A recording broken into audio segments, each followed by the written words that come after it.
반갑습니다. 오늘 나가려고 하는 내용이 이제 도남동 회관을 나갈 거예요. 사실은 그 도남동 회관이 에,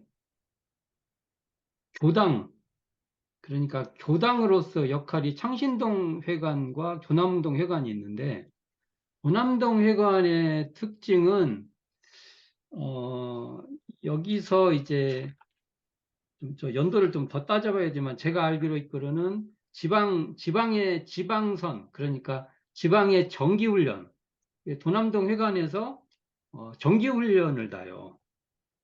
그런 특징이 있어요. 그래서 그 교당으로서 역할이 굉장히 그 어찌 보면 이제 정착대에 가는 그런 면이고, 일단 도남동 회관이라는 게 그 교당으로서 이렇게 신축 건물이잖아요.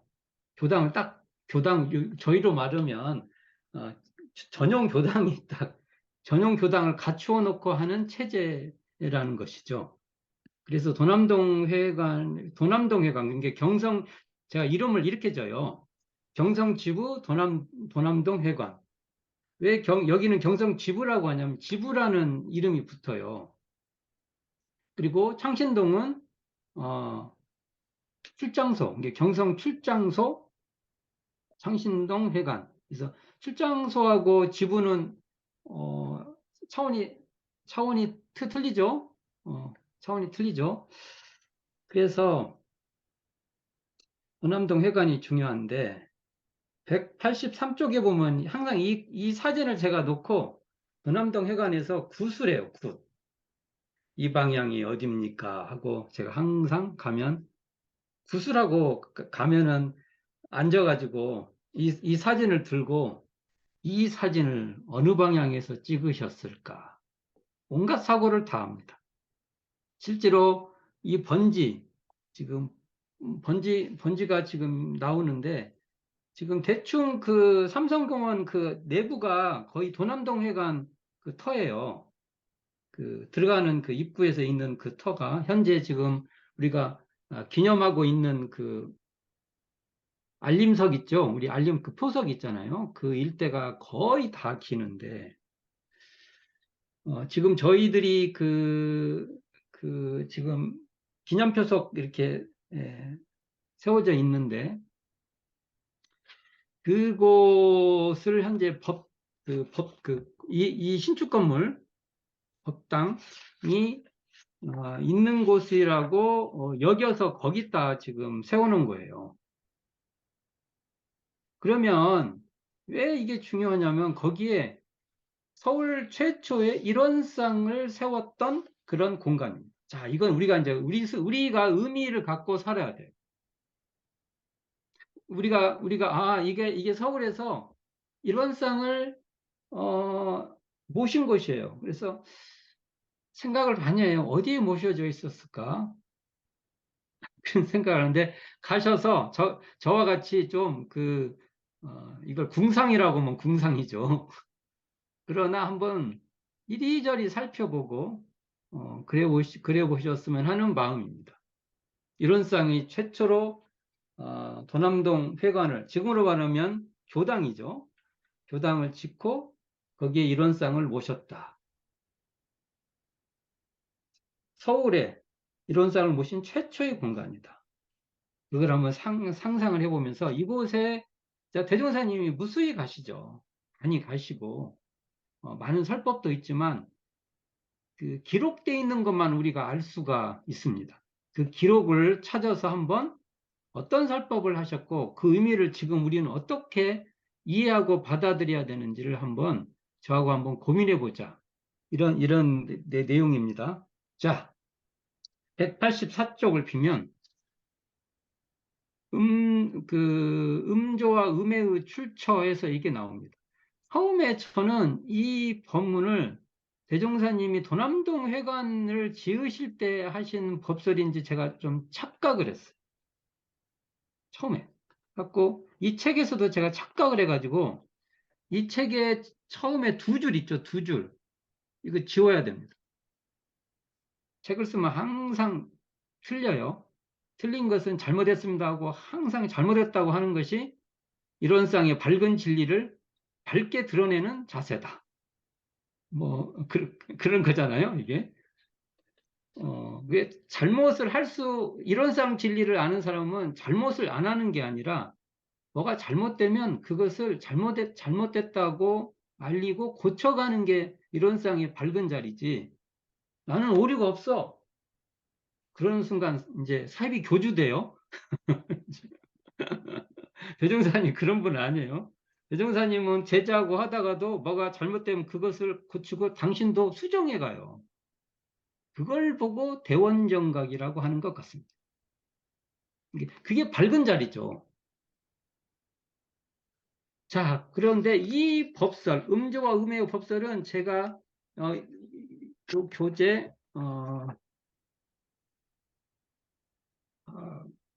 472쪽 펴보세요. 472쪽을 피면 제가 한번 읽어볼게요. 박창기에 의해 원기 21년기 1936년이에요. 그러니까 도남동 회관을 짓고 그 건물을 그대로 두면 되는 게 아니라 시간이 되니까 뭐가 이제 이렇게 우리가 그잖아 집도 수리해야 하잖아요. 그런 문제가 발생했던 겁니다.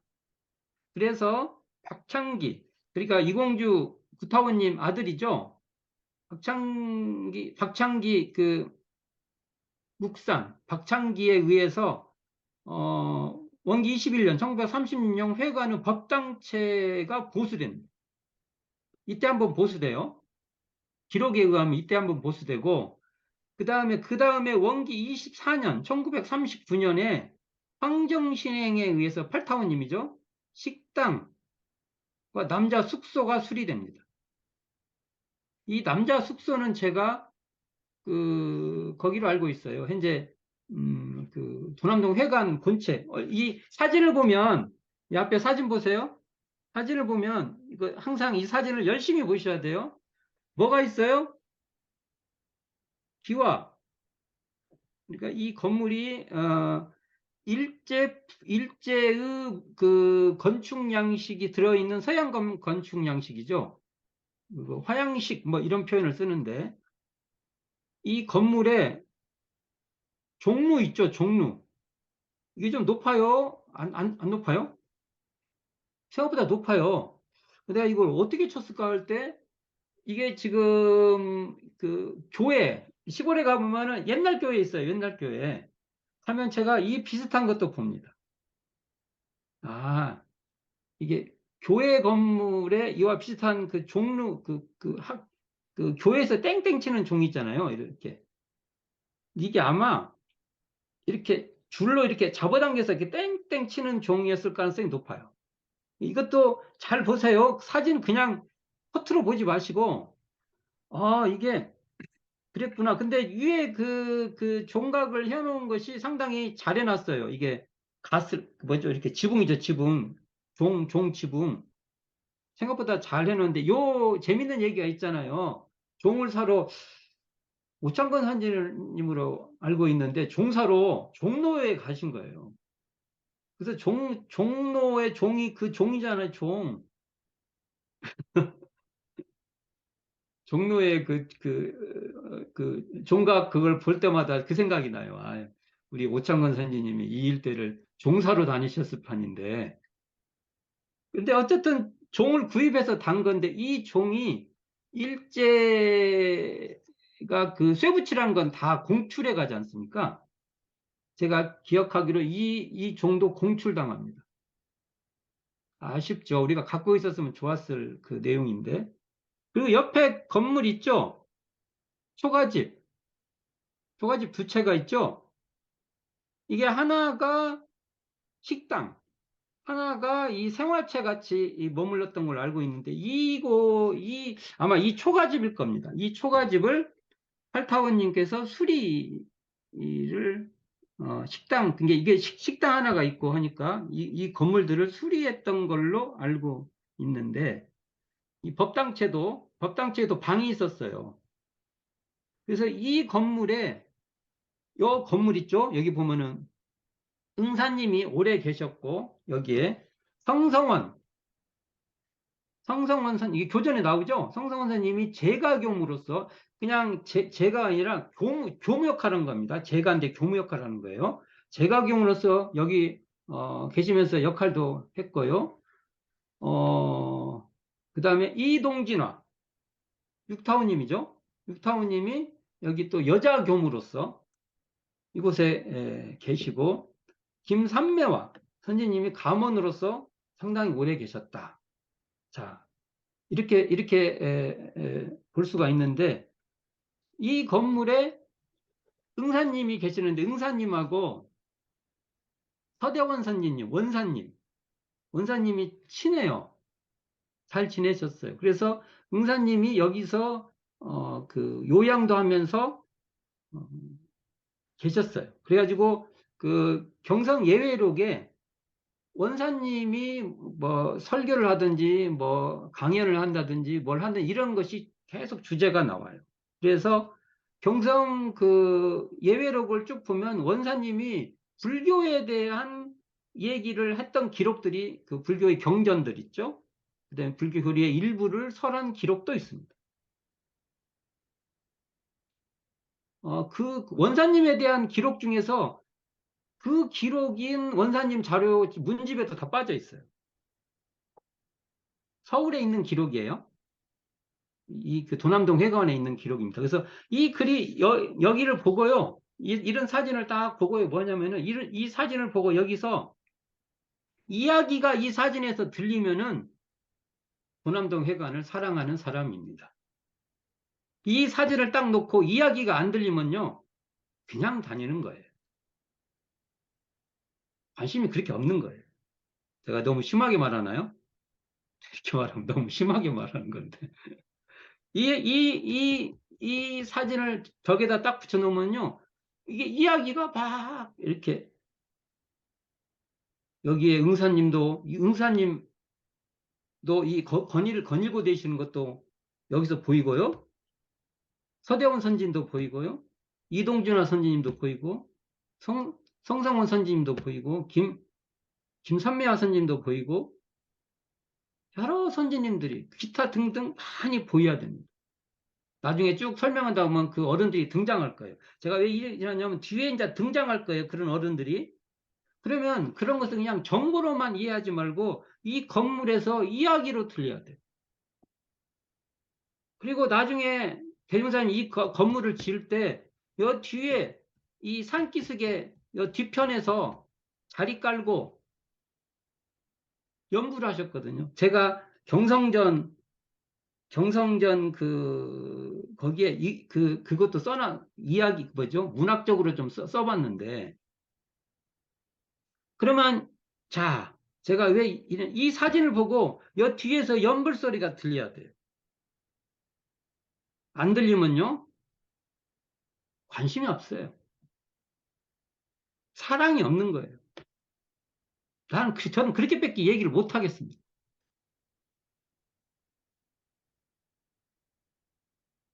이 사진을 어느 방향을 놓고 찍었는지 이게 알고 싶어요. 지금도 궁금합니다. 자, 그러면 넘어가 봅시다. 지금 음조와 음의 출처인데, 이건 저는 아마도 1939년, 그게, 39년, 그러니까 팔타원님이 이게 지금 식당채 이렇게 수리하고 할 때, 그때의 법설로 저 추정을, 왜 그러냐면 이 법설이 회보 제 60호인데 이게 시창 24년, 이게 원기 24년, 그런 게 1939년에 이 기록이 되는 내용이에요. 1939년. 그러면 1939년이면 팔타워님이 이 건물을 1939년에 수리합니다. 대충 그때가 맞을 거라고 봅니다. 그때가요. 그래서 이 법설 엄청 중요합니다. 좀 아쉽게도 지금 대종경 인과품 15장에 제가 실어놨는데 이 책의 185쪽에 이 내용만 읽는 것보다는 대종사님이 육성으로 했던 이 법설을 읽는 것이 이해력이 엄청 좋아요. 난 굉장히 아쉬워요. 그냥 이 문장 그대로 싫지 왜 이렇게 어, 요약을 했는지 조금 아쉬워요. 그래서 이 읽는, 자, 또 말씀드립니다.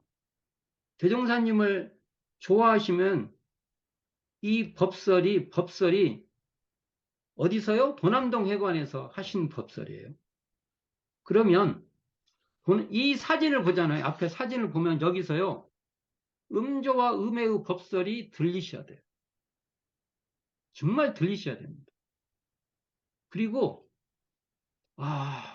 도남동 회관에 가면 이 법설을 들고 거기서 한번 읽어보는 경험도 삶에 있어야 됩니다. 그냥 문자로만 공부만 한다고 되지가 않아요. 좋아하면 그 짓도 해요. 그 짓이란 게 좀 이상하네. 자, 읽어봅시다, 한번. 이걸. 지금 이 사진 속에 지금 내가 있어요. 여기는 대종사님도 계시는 거예요, 지금. 그리고 역대 경성 회원들이 있는 거예요. 제가 나중에 경성 회원들 명단을 한번 보여줄 때가 있을 건데요. 그럼 명단도 읽어볼 필요가 있는 겁니다. 이런 분이 계셨구나. 마치 지금 우리 교당의 교도님들이 계시듯이 이런 교도님에 의해서 지금의 우리가 있구나. 이런 것도 한번 생각해 보는데 읽어봅시다. 한때 종사주, 이게 소태산 대종사주, 경성교당, 이게 도남동 회관이죠. 해시사, 일반 청중에게 말씀하여 가라사대 요사이 나는 역사, 일하는 일이죠. 이렇게 힘써서 하는 일, 역사 감역을 하기 위하여 여러 노동자들을 매일 접촉하게 되었던 바 어제는 저희들끼리 하는 말을 들었다. 아무리 하여도 그저 도와주는 것이 있어야 해. 이게 하늘이 돕든 부처님이 돕든 이런 게 필요하다는 말이에요. 이 말이. 암만 애를 써도 원래는 억제인데 제가 억지로 써놨어요. 한자는 억제죠. 억지로는 살 수 없는 것이야. 아무개로 말하면 낮에는 돈을 벌고 밤이면 나무하러 다니기에 곧 부자가 될 줄 알았더니 어느 날 밤에 나무를 하러 가면서 헛간에 담뱃불을 떨어뜨려 집을 다 태우는 것을 본즉 참 인력으로는 할 수 없는 것이지라고 하더라. 아니, 이 말은 대종사님이 들을 때 그래요. 아니, 자기가 부주해놓고 무슨 또, 뭐, 하늘이 도와야 된다, 이런 말을 하냐. 이렇게 보실 거예요. 그렇죠. 이건 자기가 부주의한 거잖아요. 그래, 나에게 그 이유를 묻는다면 자세히 가르쳐 주려 하였더니, 묻는 자가 없기에 그만두었다가, 오늘 여러분에게 그 말을 가르쳐 주려 하노라. 되죠? 우리 인간이 이 세상에 살아나가자면, 자기도 모르게, 자, 우연한 음조와 음해. 이게 뭐예요? 음조. 뭐, 하늘이 돕는다든지, 또 나는 열심히 사는데 뭐가 잘한대 그러면 이건 하늘이 버렸다. 뭐, 이런 개념이 음조와 음해예요. 음조와 음해가 반드시 돌아오나니, 과연 그 음조와 음해란 무엇이 보내는 것인가? 하느님일까? 부처님일까? 조상일까? 귀신일까? 이거 대종사님 묻는 겁니다. 자, 지금 이 도남동 회관에서 대종사님께 우리에게 묻고 있어요. 자, 음조와 음해라고 우리가 말하는 그것이 하느님이 주냐, 부처님이 주냐, 조상이 주냐, 귀신이 주냐, 이게 묻는 거예요. 자, 웬만한 건 다 나왔어요, 여기에. 시시각각으로 우리에게 돌아오는 복, 불복, 복이냐, 복이 아니냐, 죄, 불애, 불죄, 죄냐, 죄가 아니냐. 는 다만 우리 마음작용에 달려 있나니 대중사님은 이게 우리의 마음작용이 달려 있다. 이렇게 이제 첫째 정의를 하죠. 부처님께서 이르신 바 일체가 유심조라는 말이 곧 그것이다. 다시 말하면 부기빈천과 고락, 영고가 부기빈천을 알겠죠? 고락도 알겠죠? 영고도 알죠? 영광과 질고 다 비슷한 반대적인 개념이잖아. 고락의 반대적인 개념이죠. 고락, 영고가 다 각자의 짓는 바에 따라서 받게 된다는 말이니 여기 이렇게 나오는데 이걸 보면요. 나중에 그 대종사님께서 대종경에도 나오지만 나는 진리신앙을 하겠다. 진리에 맞춰서 신앙을 하도록 할 것이고 사실에 타당한 사실신앙을 말하겠다. 이런 의미가 이 안에 지금 있어요. 과거에 지은 바는 현재에 받게 되고 현재에 짓는 바는 미래에 받게 되는 것이며 이건 어디서 많이 들어요? 열반 전후의 후생길 인도하는 법설에서 서두에 엄청 듣는 얘기예요. 지금 이게. 자, 근데 여기서 뭐라고 말하냐면 대사님 첫 번째 질문을 합니다. 미래에 받는 때는 이제 이렇게 그 과거에 짓는 거 현재에 받고 현재에 짓는 건 미래에 받는데 미래는 모르잖아요. 이게 미래에 받는 때는 그를 일러 음조 또는 음해라고 한다. 모르면 음조와 음해다. 이런 의미가 이 안에 있어요. 그런데 이 세상 사람들은 그런 이치를 알지 못하고 부귀와 영화를 억지로 탐하려 하며 이게 자기가 어떻게 할 생각을 않고 하늘이 주었으면 좋겠고 부처님이 주었으면 좋겠고 뭐 하나님이 주었으면 좋겠고 뭐, 뭐 그렇다는 거죠. 빈청과 고로 힘든 그 괴로운 거죠. 고로를 억지로 면하려 하니 그 어찌 어리석지 아니하면 답답하지 아니하랴. 예로부터 부처님께서 생로병사와 인과보응의 이치를 다 아시는 거로 모든 중생들의 심신작용하는 것을 보시면 죄복간에 어느 때 어떻게 받을 것까지 다 아시지만 미안 우리 중생이란 그런 이치를 전혀 알지 못하는 고로 짓느니 죄만 짓게 되는 것이다. 뭐 대종사님께서 모든 사람들의 그것을 다 안다. 라고 말할 때 이런 원리에 의해서 설명한다는 소리죠. 자, 그 뒤에 봅시다. 그리고, 이제 다음부터 이게 굉장히 중요해요. 그리고 동일한 죄와 복을 짓는 데에도 개인에게 지으는 것은 어느 때든지 그 사람을 만나야 받게 되지만 개인한테, 자, 이게 대은사님의 이 내용이에요. 개인한테 뭔가를 지으면 그 개인을 만나서 받는다는 거예요. 자, 첫 번째 게 나왔어요. 네, 두 번째 봅시다. 어, 자, 이게 그 개인에게 지은 것은 어느 때든지 그 사람, 그 개인을 만나야 받게 된다. 그 말이죠. 이제 그 다음 문장 볼게요.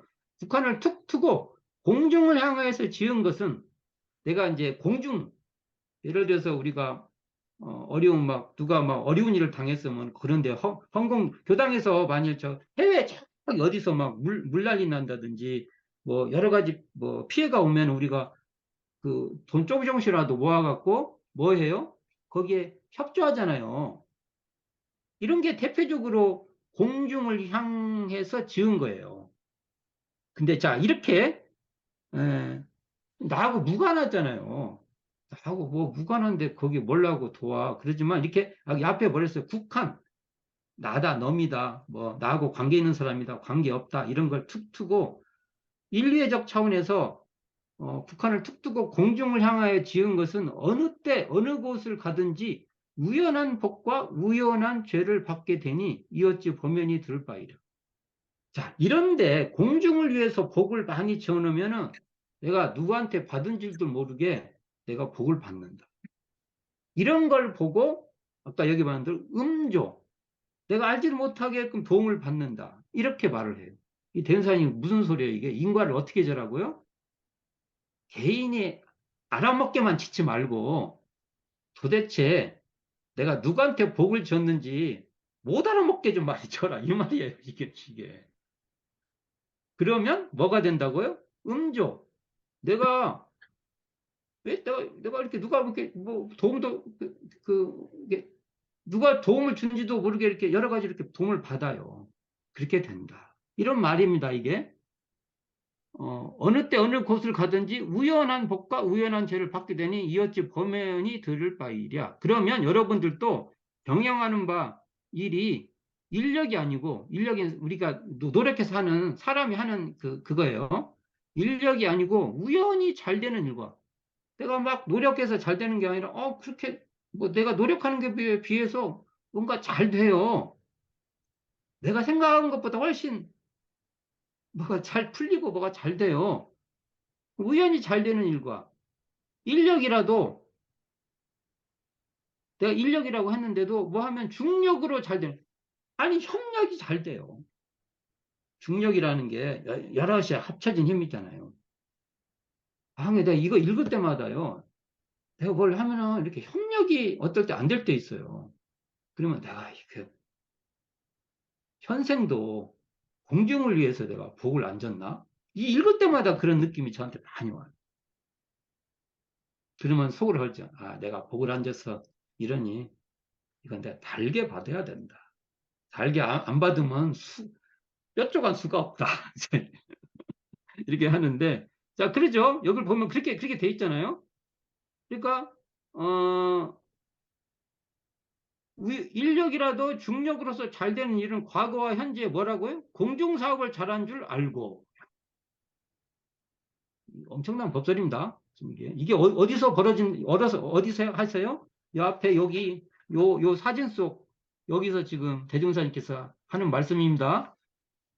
개인에게 개인에게 도움을 받게 되거든 과거와 현재에 그 사람에게 유익을 주는 줄 알며 딱 보면은 그 사람이 날 도와주면 내가 그 사람한테 전에 어, 그래도 도움을 많이 줬구나 그런 인연인가 보다 딱 표시나는 거.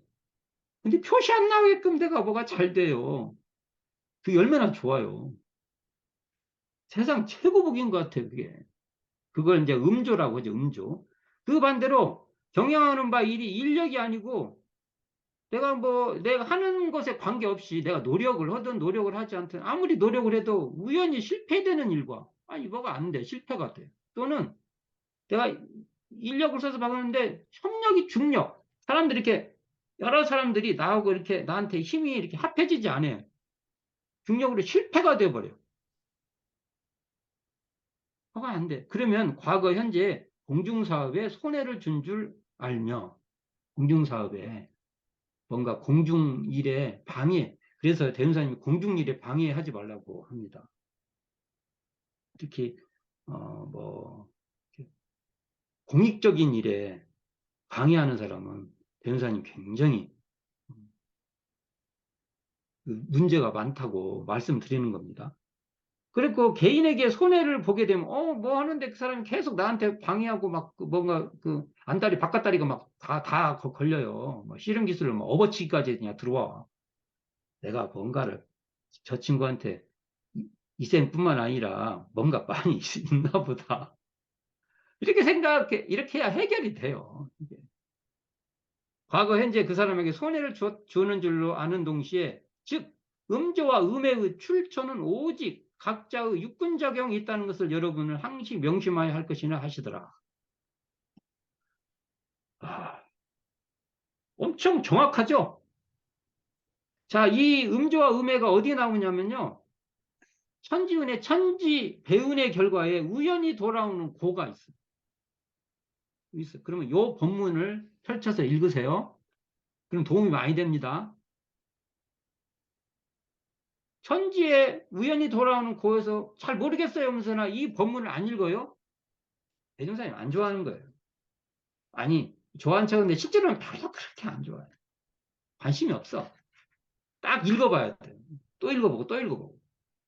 그리고 어디에 있냐면 사리연구의 목적에 보면은 사리연구 목적 읽으면 이렇게 돼 있어요. 우연히 돌아오는 거나 우리가 지어서 받는 거. 우연히 돌아오는 거가 뭐예요? 음조와 음해. 여기서 말하는 대로 음조와 음해. 그리고 우리가 지어서 받는 것은 자기 인력으로, 여기 대명사님 여기 표현은 인력으로 짓는 거예요. 같은 말이에요. 정전에 있는 말을 대종사님께서 이렇게 거기 상황에 맞추어서 알아듣도록 다시 표현해 준 거예요, 이게. 그런데 이게 우연히 돌아오는 거나 우리가 지어서 받는 고락은 각자의 육군을 운영하여 일을 짓는 결과다. 어디 나온다고요? 사리연구 목적에 나와요. 사리연구 목적을 읽을 때 이해가 안 되면 이 본문을 저기다 붙여놓고 무수히 읽어봐야 됩니다. 많이 읽어보기를 간절히 바랍니다. 이게 어디서 했다고요? 여기 앞에 사진. 여기서 음주와 음의 법설이 울려 퍼지기를 딱 보면 그게 울려 퍼지는 거예요. 하도 많이 봐갖고 막 들리는 것 같아요. 그럴 수 있기를 바랍니다. 자, 그 다음에 187쪽으로 넘어가 봅시다. 위신을 생각하여 허식하는 일. 그래서 허식, 위신과 허식이 나오는데, 먼저 법설부터 한번 읽어봅시다. 대종사 서울교당이 지금 도남동 회관이죠. 이완철에게, 이게 지금 도남동 회관 건축 시예요. 건축 중. 이완철, 응산 이완철에게 짐을 지고 역까지, 어디요? 경성역. 역까지 가자 하거늘, 항상 이게, 가면 그래요. 어떻게 경성역까지 가셨을까? 지금 여러 가지 그 상당한 설을 가지고 지금 이야기를 지금 할 수가 있는데, 나중에 기회 되면 말씀을 한번 해볼 것 같은데, 이때 짐을 지고 어떻게 가셨을까? 택시 불러실까? 택시? 지금보다 거가 지금 교통이 좀 불편한 데 있어요. 지금은 버스 타고 가셨을까? 전차 타고 가셨을까? 여러 가지 생각해 볼 내용입니다. 하여간 경성역까지 가셨어요. 가자 하거늘 완철이 사려기를, 제가 지금 교당 수축이 뭐예요? 고치고 뭐 다시 짓고 뭐 그런 거잖아요. 세우는 거잖아요. 교당을 세우는 거. 수축 관계로 10여 명의 인부를 부리고 있을 뿐더러 교무 위신상으로도 난처 하나이다. 저 이해가 돼요. 저도 이 교무에 위신이 떨어질 때가 너무 많아. 우리 교도님들이 어떨 때는 이 교무, 특히 어릴 때 너무 안 지켜줘. 방치돼, 교무가. 여기 계시는 분들은 부교무들을 잘, 부교무 위신이 떨어지지 않도록 잘 막아주셔야 돼요. 그게 좋은 거예요. 제가 교무라서 하는 말이 아니에요. 저는 이제 괜찮아요. 뭐, 이제요, 뭐 위신을 받고 안 받고 산전수전 다 겪어서요. 이제 웬만해 갖고는 까딱도 안 해요, 제가. 이제 뭐 산전, 수전, 공중전, 뭐 웬만한 건 다 해본 것 같아요, 이제. 근데 젊은 우리 부교무급들은 그러면 안 돼요. 제가 지금 보면 그래요. 자, 그래서 위신 있죠. 교무님들이. 또 이것 보고 또 교무님들이 뭔 위신 따져 이러면 또 이 법문 잘못 읽는 거예요. 이거 있고요. 내가 교무님 위신을 잘 해드려야겠다. 이렇게 생각해야 돼요. 법문 잘 읽어야 됩니다. 하니 대종사 그 짐을 오창건에게 지우시고 다녀오신 후 말씀하시기를, 완철은 아까 처사를 어떻게 생각하는가? 완철이 사례기를 그게 잘못한 일이 아닌가 하나이다. 뭐 어찌 생각하면 그것도 틀린 소리가 아니잖아요. 대종사 말씀, 그대의 이후에도 일리가 있으나 지만아지기를 부끄러이 여겨 스승의 명을 어기고도 그 말을 크게 생각하지 아니한다면 이것이 어찌 정무주신의 본이라 할 것이며, 또한 그러한 마음을 가지고 어찌 만생령을 건지는 큰 일꾼, 스승의 명을 어기려면 정무주신의 본분이 아니고 또 큰 일꾼이 못 된다, 그런 말이잖아요. 그러한 정신을 놓지 못하거든 차라리 사가로 돌아가라 하시며 엄중히 경책하는지라 완철이 잘못을 사죄하고 그 후로는 위신을 생각하여 허식, 내가 교문에 하고 하는 허식하는 일이 없는 공부를 계속 하나니라. 교문은 이렇게 해야 돼요. 근데 우리 교도님들은 교무님들 위신 좀 세워지고 약간의 허식 좀 할 수 있게끔 좀 해줘요. 부탁드리는 거예요. 특히 어린 교무들은 누가 지켜줍니까? 자, 그런 말을 해봅니다. 근데 이것도 제가 이제 자료를 조사를 해보면, 제가 이제 기록되어 있는 거, 대종사님 서울에 오신 기간을 언제 한번 정리를 한번 다 해볼 필요가 있는데, 연도별로 몇 월 달에 와 계시고, 기록이 안 되면 할 수 없고요. 언제 서울에 계셨는가를 한번 쭉 연대기로 있잖아요. 해서 해볼 필요가 있어요. 할 수 있어요. 그 기록이 있으니까. 그러면, 어, 이렇게 되죠.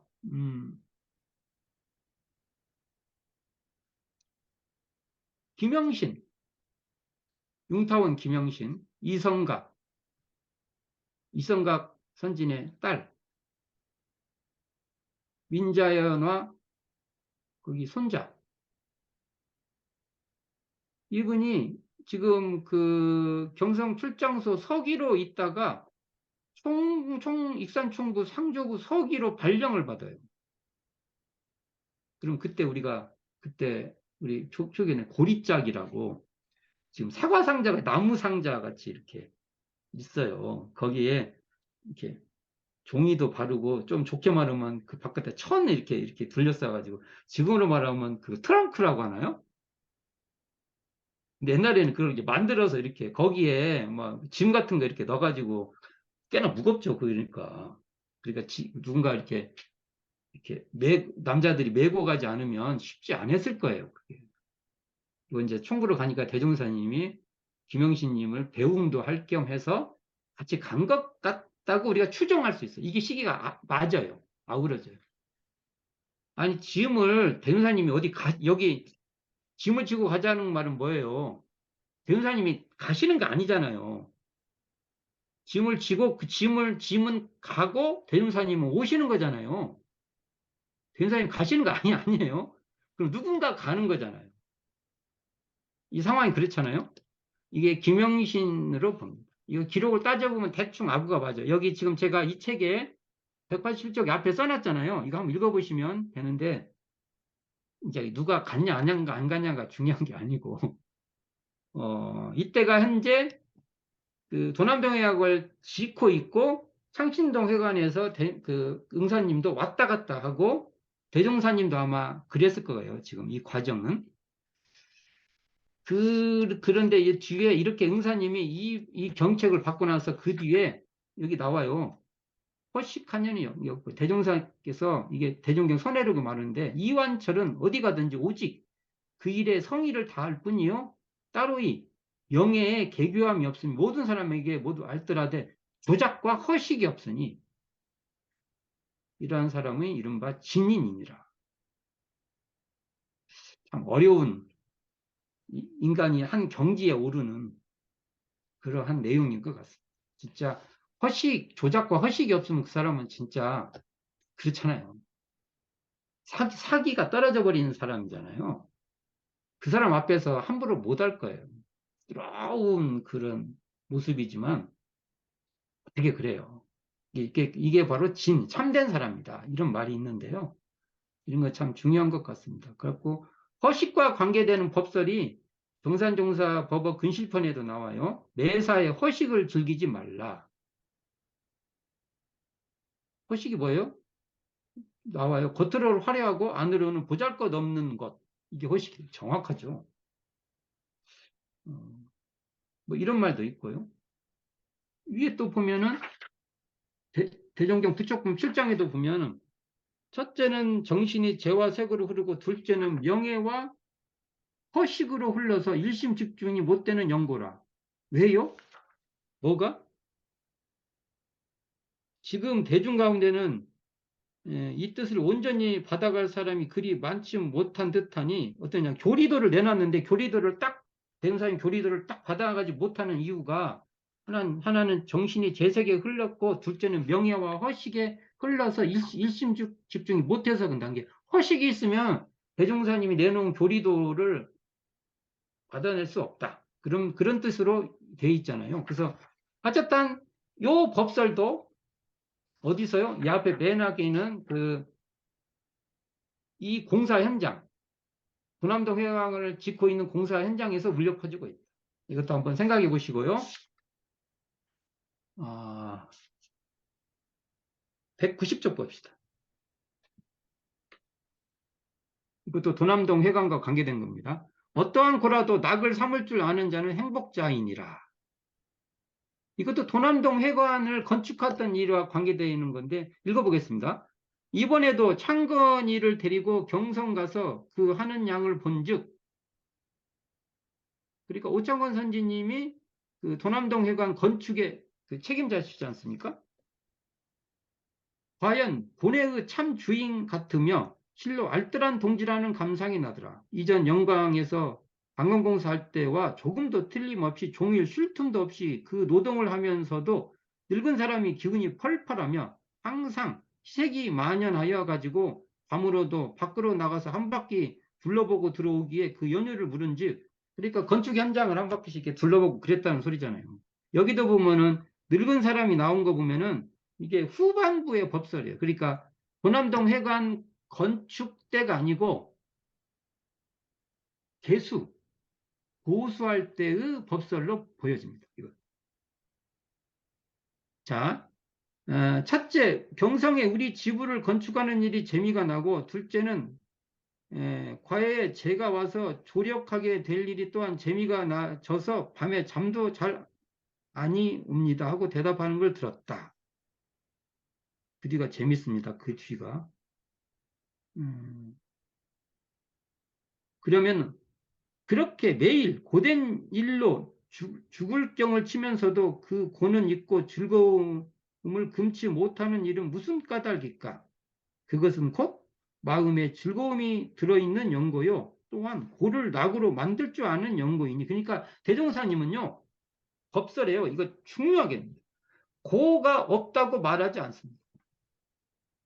종교에서 뭐 불교도 마찬가지고 뭐 성립 공부하면 고가 사라진다니 뭐 이런 얘기하는데, 이런 말하는 사람은 사기꾼이에요. 거기에 속으면 안 돼요. 인간은 고가 죽을 때까지 있어요. 다만 그 고에 대종사님은 공부를 하면 매몰되지 않고 고에 사로잡히지 않는 힘이 있다는 거지, 고가 없다는 말은 된 사람 안 합니다. 이거 착각하면 안 돼요. 성리 공부를 한 사람은 고가 있다는 걸 확실히 알아요. 다만 그 고를 잘 다룰 줄 알죠. 이 차이가 있습니다. 뭐 성리를 하면은 거기는 고랄 것도 없고 낙이랄 것도 없다니까 그 문장을 잘 이해하지 못하면 안 돼요. 착각하면 안 돼요. 여기 내가 이게 회복 구호면은 이 상신동 회관 지울 때일 수도 있네요. 아까 말 수정합니다. 좀 따져봐야 할 것 같아요. 자, 여기 뭐라고 나와요? 참 행복자, 이게 나오죠. 이게 행복자는요, 고가 없는 게 아니고, 이거 분명히 하셔야 돼요. 고를 낙으로 만들 줄 아는 그 사람이 행복자라는 거지, 고가 없어지는 것을 바라는 사람이 행복자는 아니라는 거예요. 그렇다고 고 속에 살아라는 소리는 아니에요.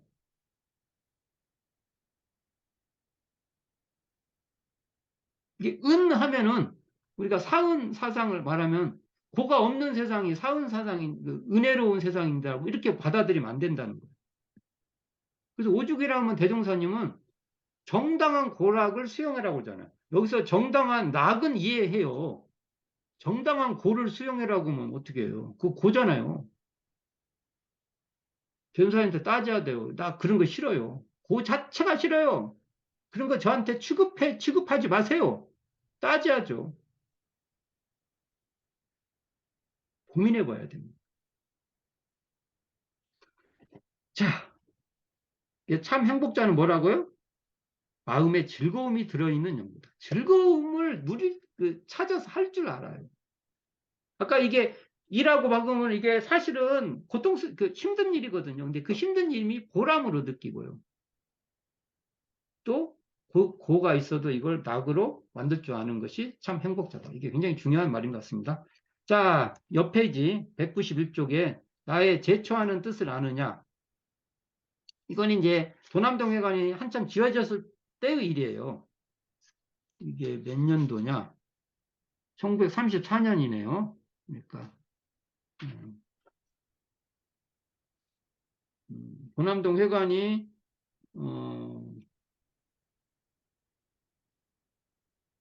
원기 18년이니까 1933년도 오니까 1년 도남동 회관을 건축하시고 한 1년도 아니네요. 11월 3일에 그 준공하시니까 한 7개월 정도 후에 법설이네요. 이때가 지금 경성에서 하선을 했던 그 기간 때, 그 기간에 예외 때 하신 법설로 지금 여겨집니다. 이게. 자, 읽어보겠습니다.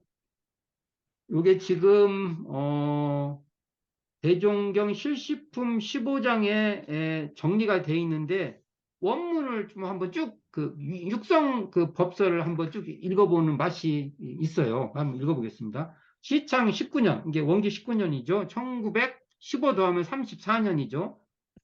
6월 4일, 1933년 11월 3일 날 준공되니까 정말 거의 한 7개월인가요? 8개월, 7개월, 7, 8개월 정도 후죠. 동사주, 소태산 대종사, 경성 수양원, 도남동 회관에 계시옵사, 앞뒤 뜰에 풀난 것을 보시더니, 친히 이렇게 작업을 했다는 거죠. 친수로 제초하시며, 모든 초목의 부엽, 썩은 잎 등을 긁어 주시사 도량을 청정히 하신 후, 왜? 여러 사람에게 말씀하게 가르쳤대. 오늘 내가 앞뒤 뜨르, 풀 뽑는 뜻을 아는가? 제군, 여러분도 아는 바와 같이 근자에 내가 본관에, 익산충부죠. 본관에 있으면 풀을 뽑지 않나니 그것은 사람들이 이제는 다 저희가 알아서 묵히지 않고 제초하는 거로 내가 간섭지 않는 것이니라. 그러나 이곳에 와서 본즉 뜰에 잡초가 나서 묵어가지고 있으므로 이 집을 수호하는 사람들이 본을 보고 각성 있으라고 실제로 보여주며 또는 내가 항상 하는 말이거니와 이게 이제 교무들 이게 읽으면 교무들한테 이제 교무들 읽으면 따끔한 저 같은 사람 따끔한 말입니다. 지방에 나가 있는 교무들은 언제나 교편만 치고 앉을 것이 아니라 그 교당을 수호할 줄도 알고 제초 등 초목을 가꾸어 줄 줄도 알며 기구 등속을 정리할 줄도 알아야 하나니 이러한 말은 교무가 더욱 명심하여 들을지어다 하시고 계속하여 가라사대 그런데 내가 뜰에서 풀을 뽑다가 곰곰이 생각하여 본즉 여러 가지 감상이 나더라. 이제 대운사님 감상담이 시작됩니다. 첫 번째 감상담입니다. 다름이 아니라 저 곡식이나 채소 등은 그 종자를 심고 거두고 비료를 주어 잘 되기를 바라건만 충재, 한재 혹은 수재. 충재는 벌레고 한재는 그거죠. 수재는 물. 오갈 든다고 해서 이렇게 입이 이렇게 말라 들어가는. 쉽고 그 반면에 쓰잘데없는 잡초는 누가 심은 바도 없고 스스로 나오면 뽑아버리건만은 조금도 버려두면 잔뜩 무성하나니 그것이 마치 모든 사람에게 인도 정의는 아무리 가르쳐도 잘 이행치 못하고 나쁜 일, 쓸데없는 일은 금지시켜도 잘하는 것과 같나니라. 이게 첫 번째 대명사님 감상담을 말씀하시는 거예요. 그리고 또 막 나오는 어린 풀은 손만 대면 쑥쑥 잘 뽑혀져서 그 자리도 항상 풀이 아니 난 것 같이 깨끗하다. 그러나 오래 버려두어서 잡초가 번식이 되고 뿌리가 깊이 박히면 잘 뽑히지 않고 자연 그 땅이 무거워지게 되나니라. 그와 같이 우리 인생들의 심전에서는 악심이 무시로 길어나서 오늘도 악심, 내일도 악심, 매일매일 굳은 마음이 땅에서 잡초 나듯이 자라나나니 그런데에는 뜰의 잡초를 뽑아주는 것과 같이 그 나오는 악심을 능히 제거할 줄 알아야 할지니라. 이게 뜰에 잡초를 뽑듯이 우리 마음의 악심도 뽑아야 한다는 거죠. 그러면 악심이란 무엇인가? 곧 불의의 마음, 나쁜 마음을 이름이니 살도, 주색, 잡기, 탐진치 등을 범하려는 잡된 마음이니라. 그런데 만일 악심이 생겨도 제거할 줄을 모르고 그대로 키운다면 뜰의 잡초 키운 것과 같아서 그 악심이 뿌리가 깊고 넓게 무성한 것이 아닌가. 한 예를 든다면 아편 먹은 요즘은 이 아편이 진짜 대중화됐어요. 옛날에 읽을 때는 이거 별로 우리 상하고 안 맞는데 그러는데 요즘은 이제 이게 마약이 이게 상당히 사회 문제가 돼가지고요. 아편 먹은, 이게 마약 먹는 마음 있는 사람이 그 마음 나는 대로 한 번, 두 번, 10번, 20번 자꾸 먹어 버릇하여 보라. 나중에는 도무지 참기도 어렵고 점점 아편인이 박힌 것이니 그렇게 되면 잡초 무성한 묵점박과 같아서 여간하에서는 그 습관을 뗄 수 없나니라. 그 반면에 아무리 나쁜 마음은 나더라도 그 당장에 참아 범하지 않는다면 별다른 힘을 안 들이고도 그 악심을 제거할 수 있나니, 자, 이게 다음부터 중요합니다. 자고로 부처와 범부가 그 심전은 다 같은 것이건만은 그 심전에서 발생하는 악심을 뽑아버려 깨끗하게 메어버리는 자는 부처라 칭하고, 그 마음에 생겨나는 대로 하여 그 악심을 뽑지 못하고 묵전밭을 만드는 자는 범부라 하나니라. 이게요, 지금 이 불교, 사실은 이런 말을 들으면 일반 지금 선종교 같은 선불교를 선불교를 좋아하는 사람은 어떤 이런 법설을 읽으면 안 좋아해요. 왜요? 아니, 성품만 알면은 다 자유롭게 다 되는데, 왜 대종사님은 이걸 마음공부를 막 악심을 막 제거하고 막 해라고 했는지. 근데 재밌게도요, 대종사님과 부처님은 같은 생각이에요. 부처님도 그러거든요. 부처님도 모든 그 악은 다 하지 말라, 이렇게 되거든요. 자, 그래서 이게 어떻게 되냐면요, 이런상 진리의 텅 빈 자리를, 청정한 자리를 알면요, 선악이 내가 이게 이런상 진리의 청정한 자리를 알았다는 것은요, 내가 참여할 것이 분명한 거예요. 그래서 이런상 자리를 잘 아는 사람은 참여를 더 잘해요. 이런 것이 대종사님이 바라보는 그 이론상 진리하고 일반 막그 선종에서 말하는 거하고 굉장히 다른 거예요. 이게 굉장히 중요한 얘기예요. 잘 들으셔야 돼요. 그래서 그 불교 같은 데, 선종 같은 데서 가르치는데 이렇게 거기에 이렇게 그 향도대 이렇게 그쪽으로 빠지잖아요. 그게 좁게 느껴지잖아요. 대종사님 이런 말씀이 안 들어와요. 아, 이거 답답하네. 뭔가 쪼그랑탱이 법 같아. 근데요, 진리는요, 내 마음이 밝으면요, 내가 안 해야 될 것이 잘 보여서 안 하고요, 해야 될 것이 보여서 하는 거예요. 아, 이게 상식적인 얘기 아닙니까? 상식이잖아요. 마음이 밝아지면요, 그래서요, 이렇게 불의한 마음은요, 했다고만 자기가 안 하려고 하는 거예요. 이거 이상도 이하도 없습니다. 그게 청정한 자리지, 청정한 자리가 어디 따로 있어요? 큰일 되는 사람한테 이거 잘못되면 큰일 날 일이에요. 성품을 좀 알았다고 해가지고 뭐가 막 자유자재하고 막 이거 함부로 얘기했다가는 큰일 나는 거예요.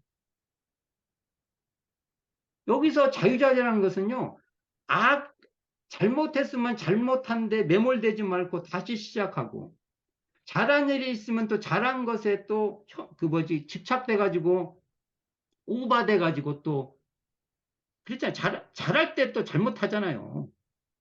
그런데 매몰되지 말라라고 하는 것에서 자유 얘기를 한 것이죠. 선악 문제에 초월해 살라고 하는 게 아니에요. 그래서 이게 큰 차이가 있습니다. 그러면 이 내용은 어떻게 이해해야 되냐면, 지금 현재 일상성애법 있죠? 심지는 원래 일어나면 여건만은 경계를 따라 있어지나요? 쭉 나가잖아요. 그 얘기를 풀어주신 거예요. 여기서 이거 있죠? 자고로 부처와 범부가 그 심전은 다 같이 가졌건만, 이 심전이 뭐냐면, 심지는 원래 요란한 머리선 그름 여건만은 이건 같다는 거예요. 근데 그 심전에서 발한 악심을 뽑아버려 깨끗하게 내어버리는 자는 부처라고 쭉 나오죠. 근데 경계를 따라 있어질 때 그것을, 그 요란함을 없게 하는 거예요. 그 우리의 본래 마음에는 원래 거기에 물들 것이 없는 그 마음에 비추어 봐서 안 할 것은 안 하고 할 것은 하고, 이렇게 하는 공부를 하면은 부처라고 하고 못하면은 범부라고 한다. 이 얘기. 그러니까 일상생활법 1, 2, 3조를 이렇게 그 마음밭에 비교해서 설명을 해 주신 거예요. 잘 읽어보면 이게 의미가 들어와요. 자, 대저 자기 심전의 악심을 낼 줄 아는 사람이 마당은 잡초도 내어줄 줄 아나니, 집이나 몸이나 마음이나 단속을 잘할 줄 알아야 관가위지 사람이요 불시 뿐만 아니라 참다운 사람이라는 것은 저의 심전도 맬 줄 아는 동시에 남의 심전도 메어줄 줄 아나니 제군은 오늘 나의 풀매는 뜻을 잘 알아둘지어다. 그러니까 마음 공부와 생활, 이게 영육상전도 할 줄 아는 심전 개발, 심전 여기 뭐죠? 제초. 그게 제초의 뜻이고 또 하나는 재생의세. 나만 그렇게 내 마음에 제초만 하지 말고 타인의 마음도 제초할 수 있게 해라. 이게 이 법설의 특징입니다. 지금 이게 지금 대종경 신식품 15장에 정리되어 있는데 한번 제가 읽어볼게요. 이 뜻이 어떻게 이렇게 정리되어 있는가? 대종사 서울교당에서 친히 도량을 제초를 하시고 말씀하시기를 오늘 내가 도량을 제초를 한 뜻에는 두 가지 뜻이 있나니 하나는 교당 책임자들이 여기는 교당 책임자라고 해서 좀 내가 부드럽네. 앞에는 교무라고 해놨는데 교당 책임자 많잖아요. 여기도 교당 책임자 많으시네. 매양 도량을 정리해 유의해야 한다는 것을 본보이기 위함이요. 또 하나는 우리의 마음을 자주 살피지 아니하면 잡념 일어나는 것이 마치 저 도량을 조금만 불구하면 어느 틈에 잡초가 무성한 것과 같아서 마음 공부와 제초 작업이 그 뜻이 서로 통함을 알리어 제초하는 것으로 마음 공부를 대조하게 하고 마음 공부하는 것으로서 제초를 하게 하여 이게 영유상전되고 되고 공부와 사업을 병행하는 것도 되고 그런 거죠, 이게. 도량과 심전을 다 같이 깨끗하게 하라는 것이라. 그대들은 이 두 가지 뜻을 항상 명심하여 나의 본의 어긋남이 없도록 부탁하노라. 요렇게 딱 핵심을 정리해 놓은 거하고 대종사님이 육성으로 쭉 해놓은 법서를 같이 읽으면 내용이 확 들어옵니다. 이게 어디서 했다고요? 앞에 사진 여기를 보고요. 여기서 나의 제초하는 뜻을 알 것이나 대종사님이 제초하는 모습이 여기서 보여야 돼요. 그럴 수 있기를 바랍니다. 대종사님께서 이 교재 194쪽 보세요. 여기 보면 어느 때는 한 달 반 정도 머물러 계셨어요. 대종사님. 이 지금 도남동 회관에 대종사님이 한 달 반을 계셨어요. 와, 서울에 어떨 때 올해도 계신 거예요. 그때 그 법설 내용 중에 불교 혁신론에 대한 소개를 합니다. 조선불교 혁신론이라는 책이 있어요. 이 내용은 불법으로 주체를 삼되 불법도 통합활용의 대상으로 삼는 겁니다. 불법을 주체하는 성격을 우리가 잃어서는 안 되는데 그 불법에 또 우리가 종속되면 안 돼요. 이게 중요합니다. 우리가 불법을 강조하시는 분들의 성향을 보면 어찌 보면 불법에 종속되는 성격이 있어요. 불교는 대무사님이 불법에 종속되면 안 돼요. 그런데 불법을 또 주체 삼지 못하는 불법에서 벗어나게끔 너무 멀리 가면 안 돼요. 어렵다. 그러니까 이 감각이 있어야 돼요. 불법의 주체를 하되 불법에 종속되면 안 되고요. 그렇다고 불법의 색깔에서 탈색되면 또 안 돼요. 어떻게 해요, 그러면? 잘해야죠. 잘해야 잘. 중요한 일이에요. 이걸 감을 못 잡으면 이제 한편으로는 불법에 그냥 쉽게 말해서 종파주의로 빠지는 거예요. 또 잘못하면 불법의 가치에서 이탈해서 방향성을 잃어버리는 겁니다. 두 가지를 이렇게 균형을 잘 잡아서 우리가 가야 된다는 의미에서 그러니까 그 뜻은 불교 혁신론이라는 말로 합니다. 과거의 불교의 문제점을 우리가 그대로 가지고 오면 안 된다는 거예요. 이걸 대운사님이 불교 혁신을 뭐라고요? 미래의 불법이라 합니다. 미래 불법은 결국은 대종사님께서 밝히시는 교법을 말하는 거예요.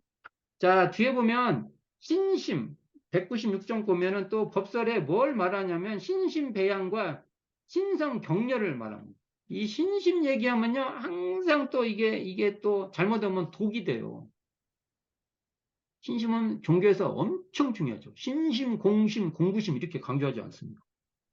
신심이 있어야 됩니다. 그러나 우리 원불교의 신심은요, 신분의성의 의심과 반대되는 게 아니에요. 의심과 동행되는 신심입니다. 신심이 있으면 항상 의심이 있어야 돼. 그건 왜 저게, 만약, 어, 대종사님께서 말씀하시는 거 신심학구는 내가 이해가 안 되면 거기에서 모르는 게 있어야 돼. 자, 그런 면에서 합니다. 또 198쪽에 보면 고의 해탈 나오죠. 아까 나왔죠. 대종사님은 고의 멸절이 아니에요. 그러니까 대종사님이 고의 해탈에 대한 설법을 하세요. 근데 내용이 없어요. 근데 이 다른 내용을 보면 대종사님은 고가 없어지는 세계, 극락, 우리가 보통 극락이니 천당이라는 이런 데 이렇게 막 가려고 하잖아요. 대종사님께서 그런 데 관심 갖지 마라. 고, 우리 저기 화장실에 때차면은 락스칠하잖아요. 락스칠에서 해결되는 게 아니라 우리는 고락 속에서 살면서 고가 있대 고에 사로잡히지 않는 어찌 보면 고를 잘 다루는 면역력을 기르는 굳이 설명을 한다면 면역력을 기르는 삶이지 고를 박멸하는 건 아니다. 비유예요, 비유. 근데 이거 중요합니다. 어떤 태도로 사냐 이게 굉장히 중요해져요. 그래서 대운사님은 정당한 고락을 추구해라고 그러지 부정당한 고락을 제거하고 정당한 고락을 하라고요. 아니 낙만 취하고 고는 버려라고 이렇게 말해야 되는데 그렇게 말하지 않는다는 거예요. 그 점도 살펴보셔야 되고요. 사요 201쪽에 보면 대운사님께서 그 도남동 회관에서 사요 설법 막 하셨어요. 사요 설법은 뭐예요? 사요도 물질개벽 시대의 정신개벽의 방법입니다. 정신개벽을 하려면 원불교 사람들은 사요 실천을 해야 돼요. 왜 사요 실천을 하냐? 사요는 병든 세상을 치료하는 법이기 때문에. 병든 문명을 이렇게 개선시키는 방법이에요. 그러려면 사요를 할 수밖에 없다. 이 내용입니다. 자, 그리고 203쪽에 보면 경성 지부 도남동 회관에서 지방에서 동화성 형식의 정기훈련을 놨어요. 쉽게 말하면 우리 교당에서 정기훈련 나는 거예요. 그리고 거기서 교리강습회. 그러니까 교리강습회의 시작을 합니다. 그러면 정기훈련을 나면은 정기훈련의 규약, 선방 규약 같은 것을 항상 이렇게 말했습니다. 규칙이죠, 규칙. 그다음에 공부의 강연이라고 해서 아마 공부를 어떻게 어떤 것을 하겠다라는 그런 내용들을 쭉 이렇게 밝히는 내용이 또 있습니다. 그래서 그런 것을 하셨다. 이 정도만 알아두시고요. 207쪽 펴보세요.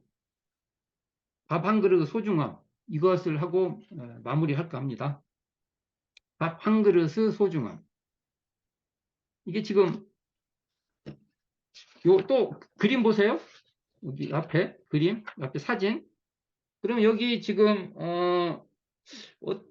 이 두 초가체 중에 어떤 게 식당체인지 모르겠어요. 저도 여기에 대해서도 잘 몰라요 아직. 그러니까 요 두 채 중 하나가 식당체예요. 식당체. 식사하는 곳. 부엌에 딸린 식당체. 이렇게 봐야죠. 음, 이게 지금 보면은 그게 썩 환경이 안 좋았나 봐요. 그러니까 정일지 선진이 있어요. 총구에 공회당을 가면 이렇게 공기창이 있어요.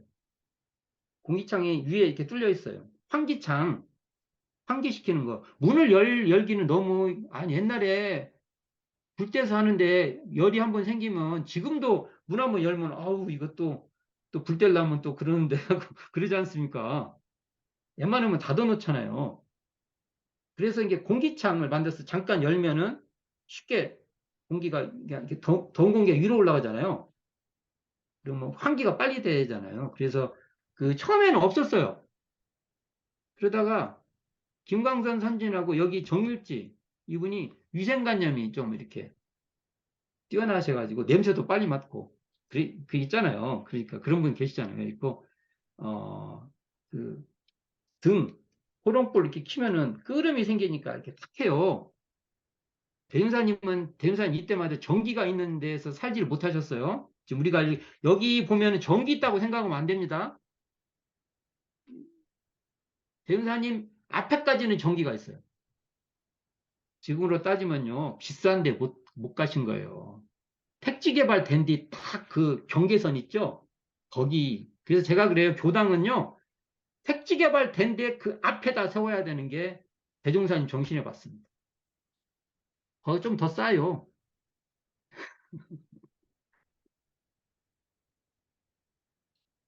그래서 이제 정일지 선생하고 그 김광선 선생님, 팔사님하고 싸워요.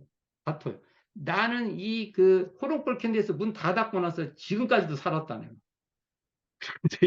아니, 저 환기 좀 돈 좀 조금 들여서 창 만들면 환기가 좋은데 뭐 그러냐고 해가지고 결국은 처음에 뭐 양쪽에 하나씩 만드는 것 같아요.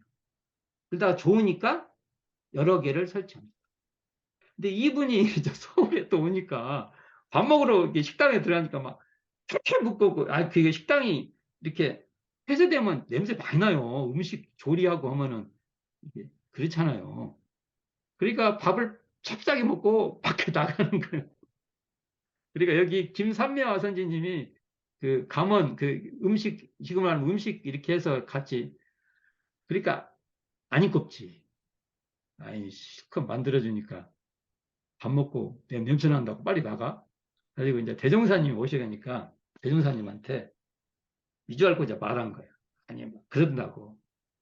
그러니까 이제 대종사님은 하는 게 아니고요. 자네 왜 이렇게 그렇게 나가는가? 대종사님하고 나이 차이가 거의 없어요. 고향 거의 그 정글지 선생님하고 친구 먹어도 되는 나이예요. 근데 왜 이렇게 그렇게 자네는 왜 이렇게 나가는가? 그러니까 사정 얘기를 하니까 대종사님께서 말씀을 하죠. 뭐 어쨌든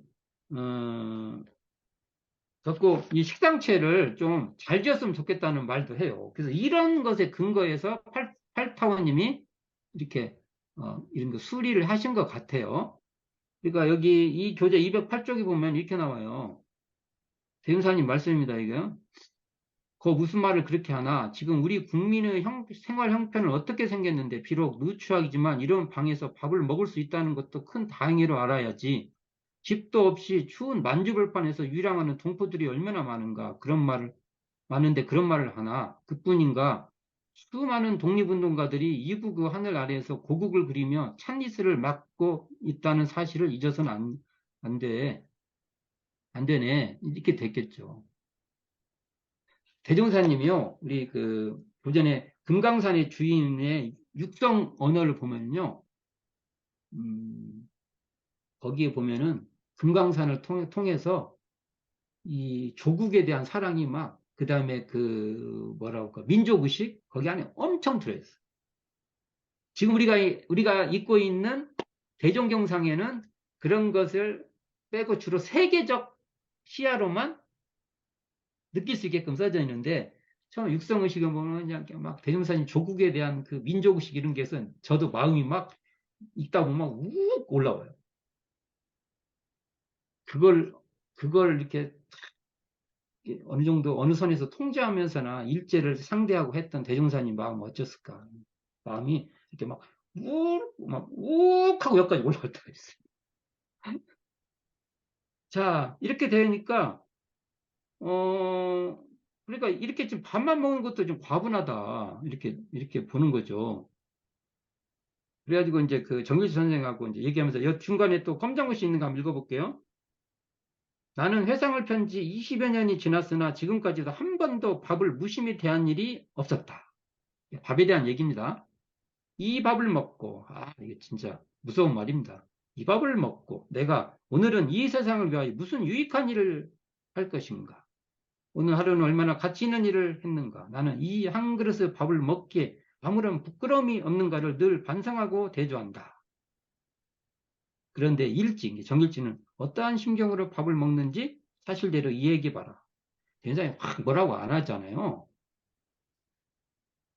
이런 거 보면 저도 지금 뭐가 너한테 이거 뭐 왜 이래요? 막 이렇게 말할 때마다 이런 태도가 저를 반성하게 많이 만듭니다. 그러니까 그 정일진 이렇게 해봐요. 저도 밥값을 할 줄 아는 사람이 되어야겠다는 막연한 생각을 했으나 종사님처럼 세밀하고 깊은 생각을 가져보지 못했습니다. 이렇게 말하니까 이렇게 말하죠. 대무사님께서 이거 봅시다. 밥 한 그릇이 그렇게 쉽사리 이루어진 것이 아니다. 한 숟갈의 밥이 되기까지 얼마나 많은 노력이 들어갔는지 곰곰이 생각해봐라. 땅이 있어야 하고 땅 나왔어요. 종자가 있어야 하고 햇빛과 공기와 비와 바람이 있어야 한다. 어디 그뿐인가? 농부가 구슬땀을 흘려야 가꿔야 하고 방앗간에서 쌀을 찌워야 하고 마침내 부엌에서 여기는 김삼매와 가문이죠. 부엌에서 밥을 지어야 한다. 이처럼 밥 한 그릇이 되기까지 천지부모 통고 법률 사원의 은혜가 아니면 안 된다. 그런데 사람들은 밥 한 그릇의 의미를 잘 모른다. 한 그릇의 밥을 소중하게 생각할 줄 알고 밥을 만들어준 사원님께 감사 보온할 줄 알아야 하는 것이다. 이처럼 소중한 밥을 먹어서 몸을 움직이고 행동 한 번을 할 때 어찌 무의미하게 살아갈 수 있을 것인가? 사람이란 팔다리 한 번 움직이고 말 한 번 할 때에도 이 세상을 위해서 가치 있는 봉사를 할 줄 알아야 하는 것이다. 공동헌신하자는 것이죠. 그래서 정일지가 속으로 생각합니다. 밥값 할 줄 아는 사람이 되어야겠다. 우리도 밥값 하면서 살자라는 생각이 이걸 읽을 때 느껴봅니다. 자, 오늘은 여기까지 할게요. 하나 더 하고 싶었는데 시간이 안 되네요. 자, 앞에 이게 사진 또 보세요. 사진. 자, 이제 이 사진을 옛날에 본 사진하고 달라져야 돼요. 자, 이거 읽었으면 오늘 했던 법설들이 이 사진에서 들려야 됩니다. 여기서 정일지 선지님이 여기서 밥 먹고 빨리 여기 그 공기 좋은 데로 나가시는 것도 이렇게 이 사진에서 보이시기를 바랍니다. 많은 인물들이 이 안에서 보이고 대윤사님 법설도 들리고 풀 뽑는 대윤사님도 제초하고 주변에 제자들도 제초하는 모습도 보일 수 있는 그러한 사진으로 이게 보이시기를 간곡하게 바랍니다. 자, 수고하셨습니다. 감사합니다.